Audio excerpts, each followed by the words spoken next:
Espero que estén muy bien. Yo estoy aquí como cada 15 días leyendo y comentando la columna de esta semana. Recuerden que pueden leer la columna en la revista Forbes o en el diario El Colombiano. La columna de esta semana se llama Acabemos con las políticas basadas en evidencia. Dice lo siguiente: a mí siempre me han disgustado las referencias a las políticas basadas en evidencia. Me disgustan parcialmente por razones personales. Hacer políticas basadas en evidencia es el lema favorito de una generación de economistas que ha desdeñado la teoría y ha llevado a la disciplina a terrenos de un profundo reduccionismo empírico donde empieza a marchitar.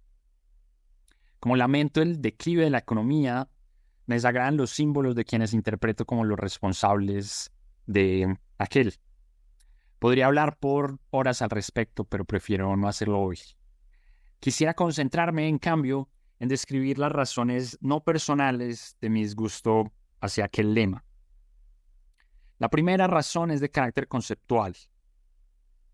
La evidencia es una noción mucho menos precisa y robusta de lo que los defensores de este tema, de este lema, acostumbran pensar. Normalmente, cuando alguien dice que se deben implementar políticas basadas en evidencia, suele querer decir, y aquí abro comillas, debería hacerse X porque hay un artículo académico que muestra que X, en el contexto A, tuvo efectos positivos sobre una dimensión Y. Eso suele ignorar que detrás de ese artículo académico suelen haber discusiones extensísimas y no solo respecto a la veracidad de sus conclusiones a partir de la evidencia que se presenta en el paper, es decir, sobre su validez interna, ya vamos a hablar sobre eso, sino también alrededor de la veracidad de esas conclusiones en otros contextos y de los efectos potenciales en dimensiones diferentes a las exploradas en el artículo. Eso es lo que se conoce como la validez externa. Entonces empecemos con lo primero, que es la validez interna. Lo primero que hay que decir es que la validez interna de un producto académico nunca es absoluta. Recuerden, la validez interna es qué tan coherentes son las conclusiones de un artículo con la evidencia que el artículo presenta. No con otras cosas, sino lo que se elabora entre el artículo. En mis no sé cuántos años en el mundo académico, nunca he encontrado una tesis influyente en las ciencias sociales que no tenga críticos férreos serios. Es más, las tesis influyentes también son, de una u otra forma, ideas que critican o contradicen la producción académica previa. En otras palabras, los académicos no somos estos oráculos que develamos la verdad, como muchas personas del común suelen pensar. Somos más bien unos artesanos que competimos por producir artículos que sean más aplaudidos que los de nuestros vecinos. Esto, por supuesto, no quiere decir que la humanidad no aprenda cosas del trabajo académico. Muchos de los criterios que atraen los aplausos a los productos académicos están en línea con la búsqueda de ideas que contribuyen a entender mejor el mundo. El asunto es que simplemente las lecciones de la academia, las que la academia ofrece, son más imperfectas y temporales de lo que se cree fuera de ella. Con eso estoy queriendo decir que la gente que cree que un artículo académico concluye algo y que por tanto es una verdad absoluta, realmente no. O sea, hay discusiones grandísimas detrás de ese artículo en la inmensísima mayoría de casos. ¿Sí? Y a eso nos dedicamos los académicos, a criticar los papers de otra gente. Pero como si lo anterior no fuera poco, lo suficiente, la reflexión sobre la validez externa agrega una dimensión adicional a esta conversación. Incluso si dejamos de lado las discusiones sobre la veracidad del artículo académico en cuestión, es decir, veamos de la validez interna, digamos que no hay nada que discutir sobre validez interna, que los papers sí son reflejos de una verdad absoluta y ya. El hecho de que aquel paper pruebe indiscutiblemente que X es bueno para Y en el contexto A, no implica que X sea bueno para Y en el contexto B, el que el hacedor de política quiere intervenir. Es más, aun si X fuera bueno para Y en el contexto de interés, nada de ello garantiza que no sea malo para alguna otra dimensión Z, ni que las consecuencias negativas en ese frente sean superiores a los beneficios en Y. o que al implementar simultáneamente otra serie de políticas, los efectos no interactúen en direcciones opuestas a las deseadas. Mejor dicho, que haya un paper que encuentra que en la India es buena una política específica, no quiere decir que eso funcione en Colombia, en Perú, o incluso si funciona también en Colombia, en Perú, nadie le dice a uno que las consecuencias de esa política no traigan problemas en otras dimensiones que no captura el paper, ¿sí? Ni que una vez uno suma políticas que tienen efectos positivos en dimensiones específicas, esas políticas no interactúen de una forma inesperada generando consecuencias no deseadas. Mejor dicho, no tiene sentido hablar de políticas basadas en evidencia, porque la evidencia no es una cosa homogénea que cubra todo el planeta sobre la que tengamos perfecta claridad. Si acaso uno podría decir que hay políticas basadas en cierta interpretación de alguna evidencia. Ahora bien, por supuesto que un hacedor de política suficientemente reflexivo puede incorporar estas consideraciones a la hora de diseñar e implementar su intervención. Las discusiones académicas suelen tener la riqueza necesaria para ofrecer indicaciones de patrones amplios aún en ausencia de consensos. Además, la recolección juiciosa de información local por parte de los hacedores de política mismos pueden contribuir a entender cómo el contexto a intervenir se relaciona con aquellos patrones amplios. Es decir, uno necesita completo consenso para que estas discusiones sobre validez interna se evaporen y entonces uno puede implementar una política con tranquilidad. O uno no necesita, o digamos, o es posible suplementar como la falta de información local, o recolectar información local, y uno puede articular eso con la evidencia de otros contextos. Eso se puede hacer. Y sobre esto se pueden diseñar e implementar políticas de las que se tenga menos incertidumbre que si se careciera de esa información. Yo estoy completamente de acuerdo con eso. Yo creo que ese es un enfoque razonable y positivo. Yo lo celebro. Sí, y voy a hablar más al respecto en un segundo. Sin embargo, y esto muy lastimosamente, mi experiencia lo que me sugiere es que los hacedores de política no suelen ser tan reflexivos. En vez de ser un principio que busca reducir la incertidumbre en el quehacer público, las políticas basadas en evidencia se han vendido como la receta mágica de la ciencia moderna para resolver todos los problemas de la sociedad. Esta aproximación ha generado expectativas muy altas que claramente no han sido satisfechas. Es sobre esta insatisfacción que ha germinado el escepticismo hacia los expertos y las dudas sobre la legitimidad de las democracias liberales en todo el mundo occidental. Y de allí se desprende mi segunda crítica, la cual es de carácter político. Las políticas basadas en evidencia han alienado a las masas del quehacer público. Por un lado, los políticos usan el lema para complacer a los electores educados y a la comunidad internacional. Por el otro lado, los académicos lo invocan para congraciarse con donantes y políticos, y así además evadir la angustia de saber que sus trabajos serán leídos por solo un puñado de otros académicos y alimentar así la ilusión de que tendrán un verdadero impacto en el mundo. En conjunto, las políticas basadas en evidencia se presentan hoy como eufemismos de la élite educada para decirle a las masas: esto es complicado, ustedes no lo van a entender, permítanos a nosotros resolver el problema. Y esto es algo de lo que debemos alejarnos. Cada decisión pública que no captura o parece no capturar la voz del ciudadano promedio es una grieta que se abre en los pilares que soportan la democracia. Debemos dejar de validar las políticas con argumentos de autoridad y empezar a plantearlas desde una perspectiva que toda la población la sienta como propia, desde la cual tenga elementos para apoyarla o criticarla. Y lograr esto exige más que evidencia, lógica. Y esa es la columna. Bueno, hay tres grandes cosas que quiero comentar sobre la columna.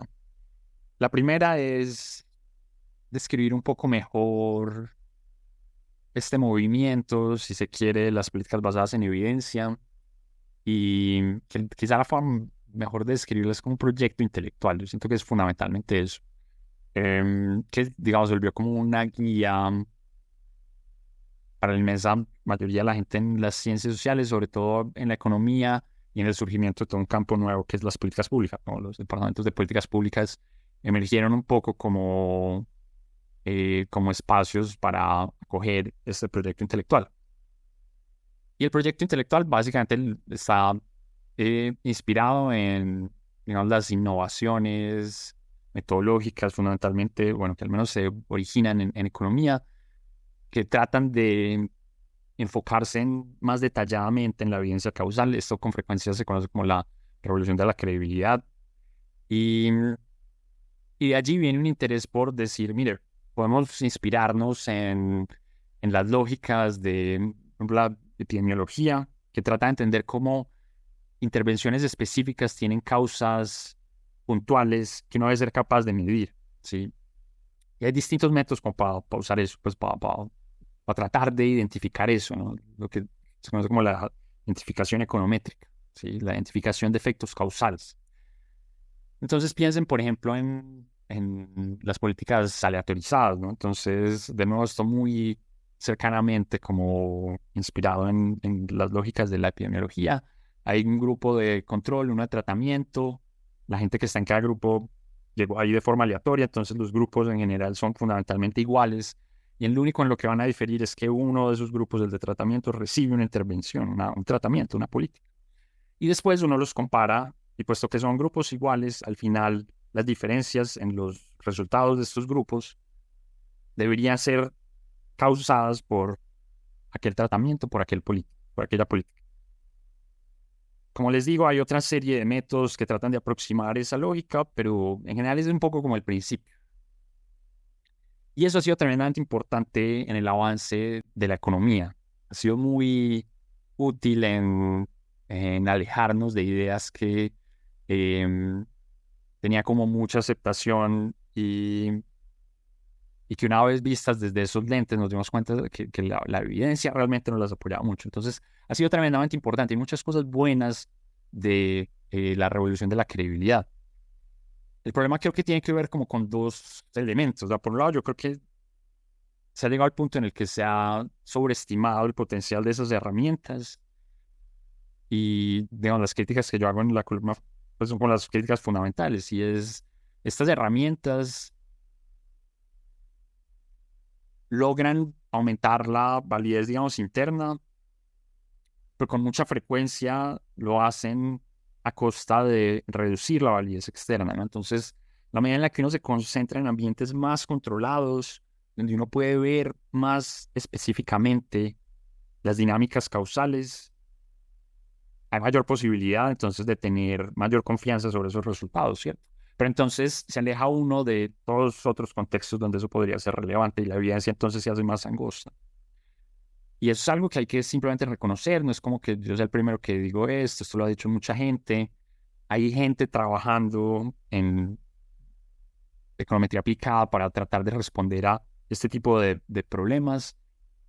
Es decir, hay cosas que se están haciendo, pero el usuario promedio de estas ideas yo creo que no parece ser muy consciente de las limitaciones em, de estos métodos, que son de nuevo exactamente los que escribo. Em, los resultados dependen específicamente de condiciones muy puntuales, que incluso en el mejor de los casos, cuando está perfectamente definido angostamente en esos contextos y no hay dudas sobre la validez interna, hay muchas preguntas en la inmensa mayoría de casos acerca de la validez externa. ¿Sí? El segundo problema que yo siento con este enfoque, este como proyecto intelectual, tiene que ver con un poco de arrogancia alrededor como de la capacidad de las generaciones actuales para responder preguntas, ¿no? Entonces, otra forma de pensar esto es como la sensación de, yo cuando veo estas discusiones y veo como las motivaciones y las formas como los departamentos de políticas públicas mercadean su identidad, parecen describir que la gente era bruta hasta que llegaron ellos. Es decir, es como todos estos grandes problemas sociales que están enfrentando, que la humanidad estaba enfrentando, no se habían pensado juiciosamente hasta que llegamos nosotros. Ahora sí llegamos nosotros con las herramientas correctas y vamos a responder eso. Eso suele ser un muy buen predictor de que algo va a salir mal. O sea, eso es muy común. Y ahora quiero hablar un poco cómo mapea esto con el sector privado, pero yo que interactúo regularmente con empresarios y emprendedores, a mí ese siempre suele parecerme como el mejor predictor de que un emprendimiento va a fracasar y es cuando el emprendedor le escribe a uno existe este problema y nadie se le había ocurrido cómo solucionarlo correctamente. Em, y la razón es simplemente que la gente suele ser bastante inteligente, los humanos suelen ser bastante inteligentes, entonces, sobre todo problemas amplios, muy visibles, es difícil que la gente no haya tenido la astucia para identificar qué determinantes hay detrás y cómo hacer efectivamente intervenciones, ¿sí? La inmensa mayoría de esos problemas grandes no están resueltos, entonces no es por falta de gente inteligente, metódica, que puede reflexionar juiciosamente, sino porque son problemas realmente muy difíciles, que tienen limitaciones técnicas para ser resueltos, me refiero a eso a la tecnología, o que hacen parte estructural del equilibrio político y no hay incentivos para que la gente se ponga de acuerdo y las soluciones sean sostenibles en el tiempo. Pero realmente no es porque la gente sea bruta. Y mucho de este enfoque es eso, es como muy voluntarista, es la gente no tenía como las herramientas, nosotros sí tenemos las herramientas y les vamos a enseñar a usarlas, pero no, como les dije, el primer problema es que esta gente no parece entender bien las limitaciones de sus herramientas. Entonces, ese es creo que el problema no tiene que, no es un problema estructural alrededor de que la evidencia sea útil para el diseño de políticas. Por supuesto que es útil, a mí eso me parece tremendamente apropiado, conveniente, hay que hacerlo más, que cuando se hagan políticas se trata de entender qué sabemos, cómo luce el contexto, qué nos dicen los datos. Ese no es el problema, ¿no? El problema es cómo digamos, esas ideas inspiran el ejercicio efectivo como de la discusión sobre las políticas, ¿sí? Entonces, la primera cosa que quería decir. La segunda cosa que quería decir era alrededor de, bueno, como porque es tan atractivo este enfoque, ¿no? Como este proyecto intelectual, como es que ha permeado disciplinas tan amplias como la economía.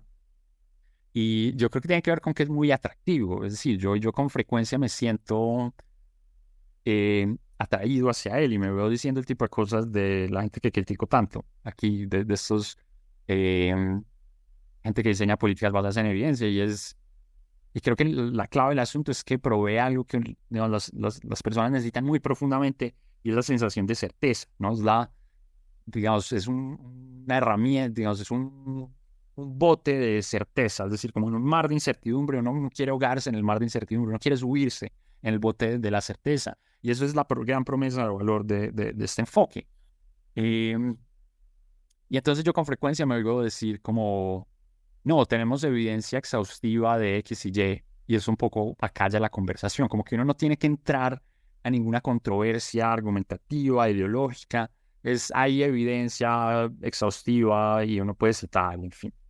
Eso no suele ser muy útil, digamos, de nuevo, pues no creo que sea muy coherente con mis principios intelectuales, pero además no es muy útil en términos prácticos, porque por cada paper que uno puede citar que va en línea con lo que uno dice, hay otros 5 que van en la dirección opuesta, y esto es parte como esta sin salida en la que está llegando esta agenda intelectual, y es un montón de resultados chiquitos en distintos contextos, y es difícil ver eso como luz en términos agregados.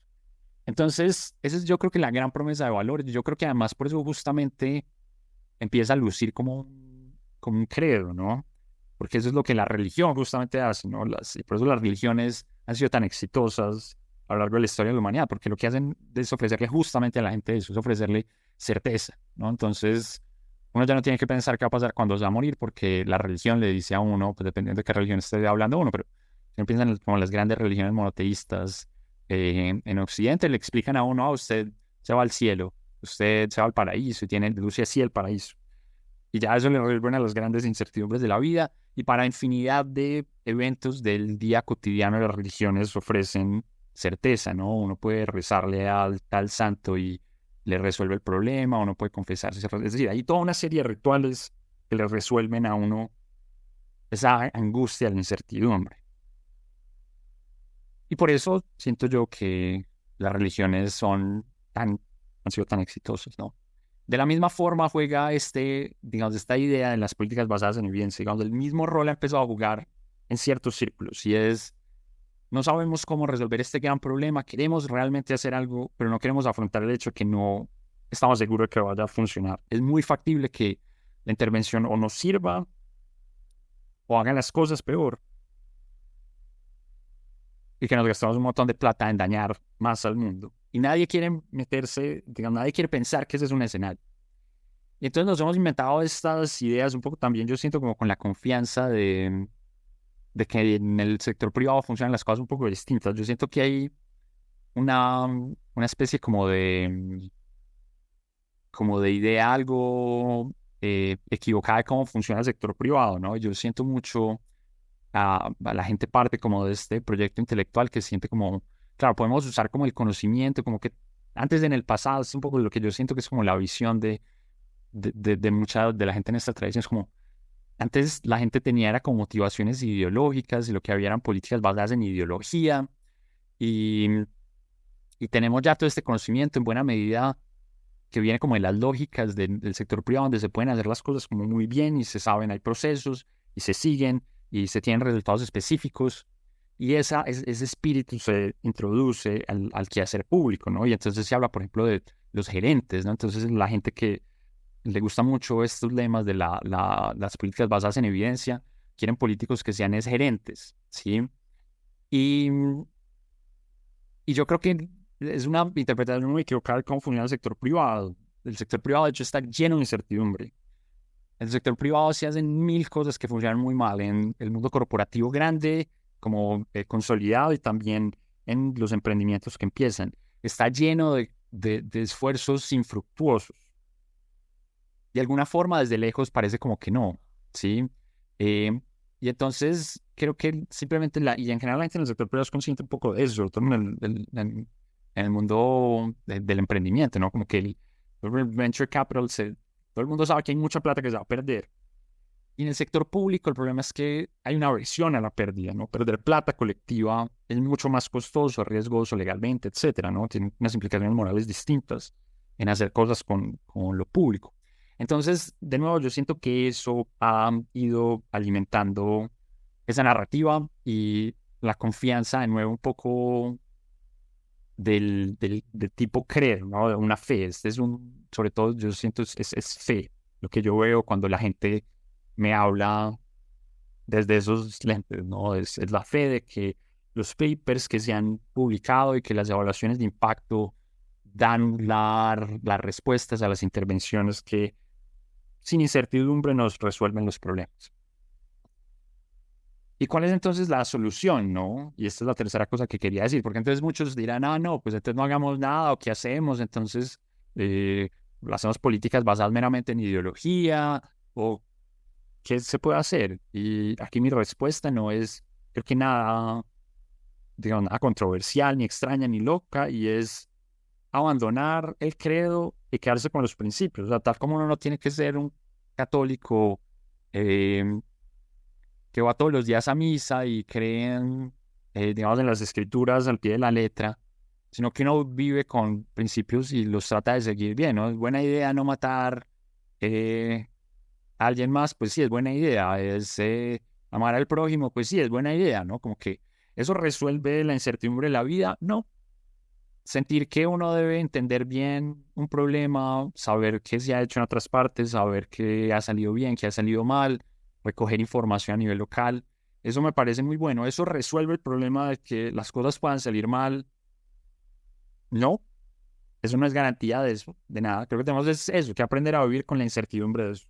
La evidencia y el enfoque en la política basadas en la evidencia y toda la econometría de inferencia causal, eso no resuelve el problema, ¿sí? Entonces yo, en cambio, propongo usar el sentido común. El sentido común es un principio que tiene como todos los elementos de esta idea de las políticas basadas en la evidencia, en el sentido en que está inspirado como en lo que la gente puede ver, en lo que de hecho uno interpreta como la evidencia, pero está ausente de este elemento jerárquico de autoridad, ¿no? Entonces la evidencia no es el paper que el experto puede escribir, quien puede como vislumbrar estas cosas que el resto de gente no, sino que el sentido común es la idea de que la gente puede entender el mundo y que puede entender la lógica detrás de cómo transformar, ¿sí? Y yo creo que eso es mucho más prometedor y no creo que sea una cuestión como meramente comunicativa, pero pues hay un elemento de eso, o sea, no hay nada de malo entonces en inspirarse en los papers académicos y demás, y eso pueden hacer entonces como los equipos técnicos de las agencias gubernamentales o pues los que sean que estén ejerciendo como la política pública. pero el diseño de la política debe estar guiado por principios más sencillos, es decir, toda evidencia causal del paper más sofisticado que existe debe tener una historia de mecanismos que sean consistentes con el sentido común. Si ese no es el caso, lo más seguro es que esa evidencia no va a ser lo suficientemente robusta. Entonces, yo creo que es una forma mucho más prometedora de construir la política pública, de decirle a la gente, mire, vamos a usar el sentido común y este es el problema. Estos son los mecanismos detrás y estas son las soluciones que nosotros creemos que deben implementarse. Eso no va a querer decir que todo el mundo vaya a estar de acuerdo con ella. Mucha gente va a poder criticarla, pero entonces va a poder criticarla. Es decir, entonces no va a haber una crítica abstracta o una crítica a las autoridades que realizan las cosas, sino una crítica al argumento. Es como, bueno, usted me dice que es el sentido común, que no funciona, pero yo siento que eso no tiene lógica por esto y aquello. Y eso, de hecho, puede enriquecer la política pública porque uno de los grandes problemas de estos enfoques es como ausencia de comunicación de las bases, ¿no? Entonces, como políticas creadas muy desde arriba. Pero incluso si no, es bueno para nuestra democracia, es bueno que la gente pueda sentir que entiende lo que está pasando y que no son esta gente de pelucas blancas que están tomando las decisiones. Bueno, pues en Latinoamérica, ese refrán quizá no se entiende muy bien, pero la gente de corbata por allá, que se cree muy educada y van a estas buenas universidades de ricos y esos son los que nos dicen cómo hacer las cosas. No, hay gente que nosotros elegimos y nos están diciendo que esta es la forma en la que ellos ven el problema y esa forma no le vemos lógica por esto y aquello y queremos que sea distinta. Y así es que funcionan las democracias funcionales, ¿sí? Ese es el tipo de discusión que debemos entablar y ese creo que debe ser el enfoque que debemos promover para, pues para que realmente nos movamos hacia intervenciones que sean más efectivas en el largo plazo y que realmente transformen, mejoren a la sociedad. Eso es fundamentalmente lo que tenía para decirles hoy. Recuerden que pueden leer la columna en Forbes o en El Colombiano, que sale cada 15 días los martes. Y comenten esto. Siempre trato de leerlos. Disfruto mucho y aprendo mucho de los comentarios que me hacen. Y voy a querer saber ustedes qué piensan al respecto. Nos vemos en 15 días. Entonces.